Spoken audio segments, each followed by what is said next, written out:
Olá, pessoal! Esse é o vídeo em que nós vamos conversar um pouquinho sobre as unidades de 1 a 4, dentro da nossa disciplina Educação e Tecnologias da Informação e Comunicação. A unidade 1 trata sobre a introdução à sociedade do conhecimento.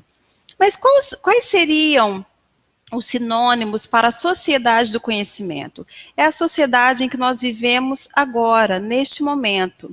Então, a unidade traz os sinônimos, como sendo sociedade do conhecimento, sociedade da informação, revolução da informação, sociedade pós-industrial, sociedade pós-moderna, sociedade telemática e sociedade em rede.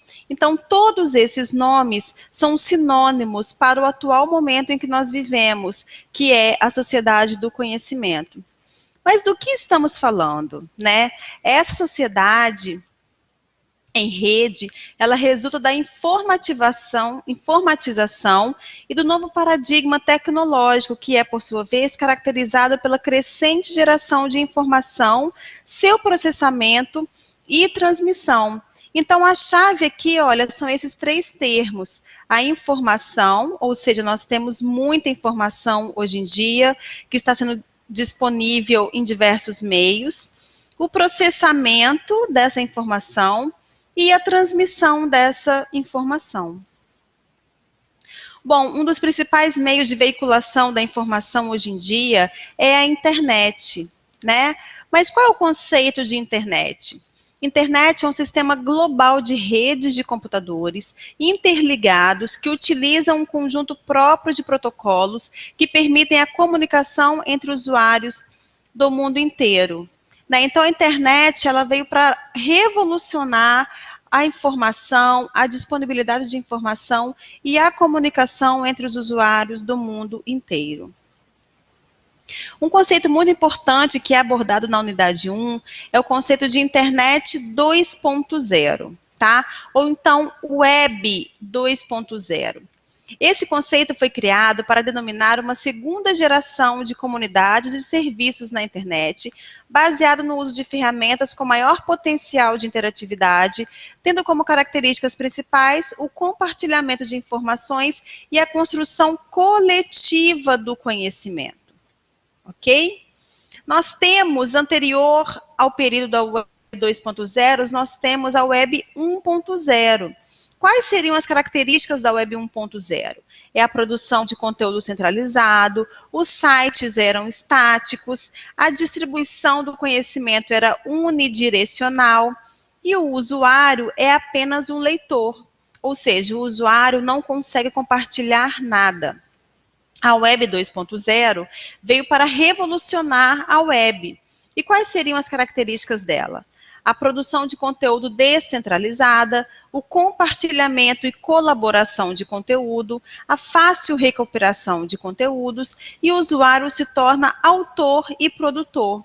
Então, a diferença é bem evidente e a Web 2.0 veio para potencializar o uso da internet e que nós vamos ver à frente que pode ser muito utilizado na educação, ok? Na prática, o que acontece com a Web 2.0? Ela permite que você use a web como plataforma de armazenamento e compartilhamento de informações. Na sua prática profissional, por exemplo, você pode criar documentos e compartilhá-los com seus colegas através de Google Docs ou Dropbox. Você ainda pode criar um blog e promover um fórum de discussão com seus alunos. Então, a Web 2.0 veio para revolucionar a web e revolucionar a educação. As possibilidades de uso da Web 2.0 na educação são muito grandes e ao longo da nossa disciplina nós vamos discutir isso um pouco mais. Bom, a unidade 1 também começa a descrever um pouco sobre o conceito de tecnologias educacionais. Aí nós perguntamos, para que usar tecnologias educacionais? Será que o computador sozinho faz alguma coisa, melhora a educação? Será que um tablet ou um telefone celular sozinho vai fazer com que o seu aluno aprenda mais? A unidade 1 mostra que mídias e recursos são somente instrumentos para a busca de soluções para o processo de ensino e aprendizagem, o que realmente pode ser definido como tecnologia educacional. Então, gente, tomem cuidado com esse conceito de tecnologia educacional. Os recursos, as mídias, elas por si só não causam grandes mudanças no processo de ensino e aprendizagem. Elas devem estar inseridas num processo de ensino e aprendizagem em que o professor vai ser o mediador desse processo. E elas vão funcionar como mídias e recursos, mas não como principal instrumento de aprendizagem do seu aluno. Bom, na nossa disciplina, nós pulamos então para a unidade 2, que vai lidar com políticas públicas e as tecnologias da informação e comunicação. Nós temos algumas políticas públicas, hoje em dia, que têm sido promovidas pelo governo de todas as esferas, municipal, federal e estadual, que tentam inserir as tecnologias nas escolas, ok? Uma política pública pode ser entendida como um guia que contém um conjunto de princípios que orientam as ações tomadas pelos poderes executivos e administrativos de um Estado.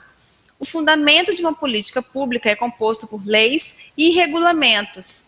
Pode ser considerado uma realidade social. Uma das iniciativas do governo federal foi um programa chamado PROINFO, ok?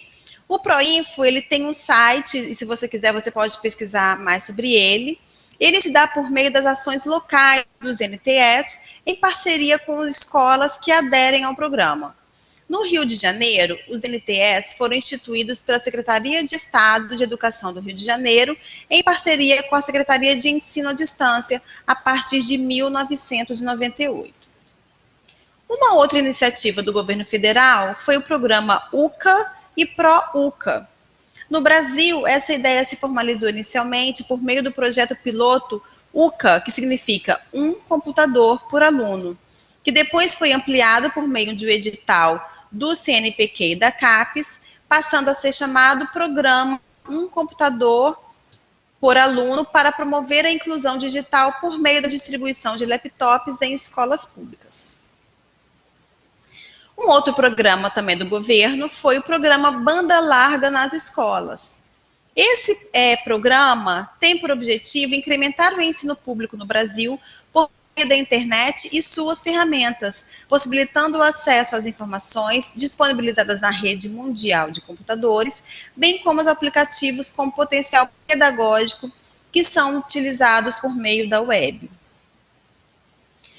Partimos, então, para a unidade 3, que vai falar um pouco sobre a epistemologia e as tecnologias da informação e comunicação. O que seria o termo epistemologia?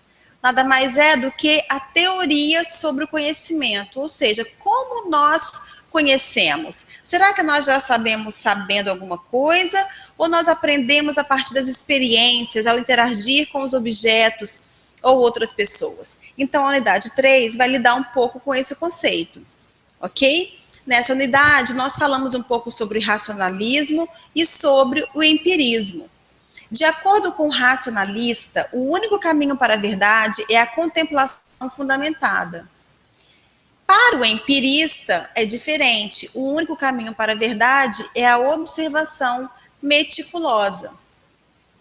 Então, esse duelo empirismo versus racionalismo resultou em teorias comportamentalistas e cognitivistas da aprendizagem. Nós temos diferentes autores e que são muito famosos, vocês já devem ter ouvido falar, Vygotsky, Skinner, Piaget, Ausubel. Todos eles surgiram a partir do estudo desse dualismo empirismo versus racionalismo.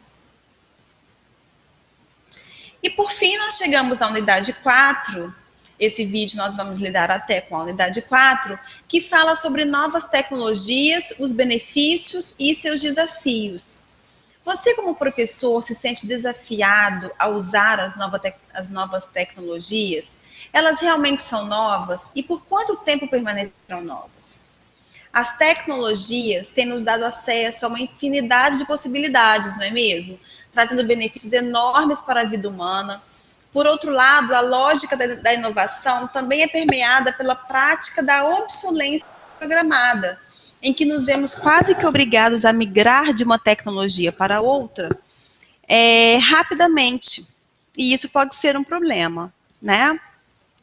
Na unidade 4, nós lidamos com um modelo pedagógico para a incorporação de tecnologia na educação, que é muito interessante. Ele é o chamado modelo TEPAC, ou também a sigla CTPC.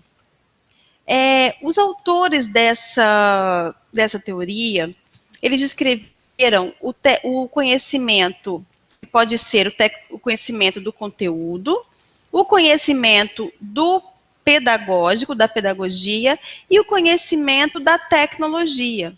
E juntando todos esses conhecimentos, nós temos uma interseção que vai ser o conhecimento da tecnologia, conteúdo pedagógico, ou seja, o TEPAC.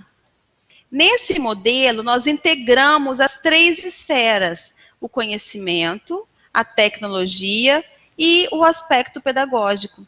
Então, nós entendemos que o professor, para utilizar tecnologias em sala de aula, não basta ter uma super sala de aula bem equipada com muitos computadores, ou tablets, ou lousa digital, ou outros recursos didáticos. É necessário que a tecnologia esteja aliada ao conhecimento do conteúdo do professor, ou seja, o professor ele tem que dominar o conteúdo que ele está ensinando.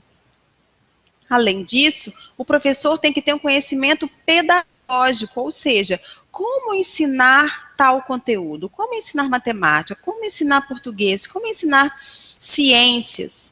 Ou seja, o professor ele deve integrar a tecnologia ao seu conhecimento de conteúdo e ao seu conhecimento pedagógico. E nisso, então, nós temos o modelo chamado CTPC.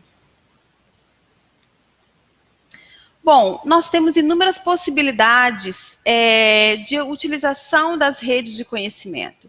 Os potenciais pedagógicos são muito grandes quando se usa tecnologia.